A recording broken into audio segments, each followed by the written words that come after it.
These were some very tense minutes as police and SWAT tried to figure out exactly what was going on and if there were other suspects involved.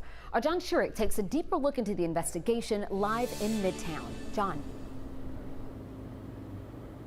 One of the residents told me that when he heard gunfire inside his apartment building here at Solace on Peachtree in Midtown, he tried to jump on an elevator and get out. Instead, he saw a horror at the elevator doors on the 8th floor.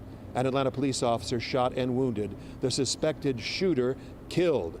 And minutes later, residents looked out of their windows to see officers running down Peachtree Street, carrying the wounded officer to get him to the hospital. Investigators say that officer had been ambushed on the 8th floor, along with another officer who was okay. The two officers were investigating a report of a shooting on 8. They rushed toward danger, and when the elevator doors opened, investigators say a gunman was just waiting for them, after he'd just shot and wounded another man. They say he suddenly opened fire on the two officers, striking one of the officers in the face. They returned fire and killed the gunman.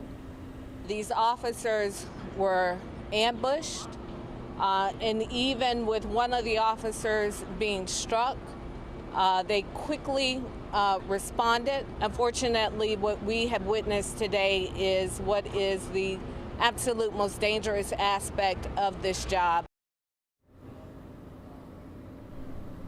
Residents are worried, they are horrified, and they are concerned about the officer who was wounded, hoping that he recovers quickly and completely. Now, Atlanta police are here investigating the earlier shooting, and the GBI is here investigating the shootout between the suspect and Atlanta police officers. All right, John, thank you so much. When those officers